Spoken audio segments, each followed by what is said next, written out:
শবে কদরের রাতের নামাজের কি নিয়ম? কয় রাকাত পড়বেন? প্রথম রাকাতে কোন সূরা পড়বেন, কতবার পড়বেন? দ্বিতীয় রাকাতে কোন সূরা পড়বেন, কত রাকাত পড়বেন? জানা আছে তো আপনাদের? জানা নাই? একজনও জানেন না?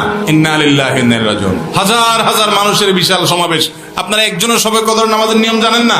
এটা তো খুব খারাপ কথা ভাই, নিয়ম তো জানতে হবে। আচ্ছা আমি বলে দিচ্ছি, শবে কদরের নামাজের নিয়ম হলো অন্য যে কোনো নামাজ যেভাবে পড়েন শবে কদরের নামাজও একইভাবে পড়বেন। এই হলো শবে কদরের নামাজের নিয়ম। এমন কোন কথা নাই যে শবে কদরের নামাজে প্রথম রাকাতে সূরা ফাতিহার পর অমুক সূরা এতবার পড়তে হবে, দ্বিতীয় রাকাতে ততবার পড়তে হবে, এরকম কোন কথা কোরআন হাদিসে।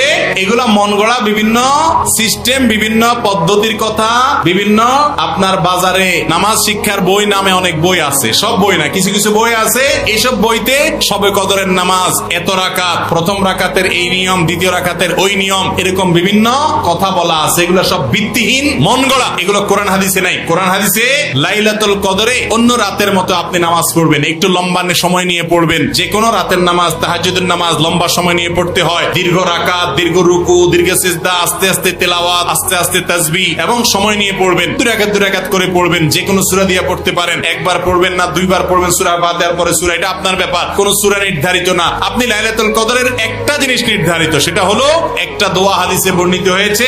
আম্মা জান আয়েশা রাদিয়াল্লাহু তাআলা আনহাকে নবী করিম সাল্লাল্লাহু আলাইহি ওয়াসাল্লাম শিক্ষা দিয়েছেন, তুমি যদি লাইলাতুল কদর পাও তাহলে দোয়া করবা। কি দোয়া? আল্লাহুম্মা ইন্নাকা আফুউন তুহিব্বুল আফওয়া ফাআফু আন্নী।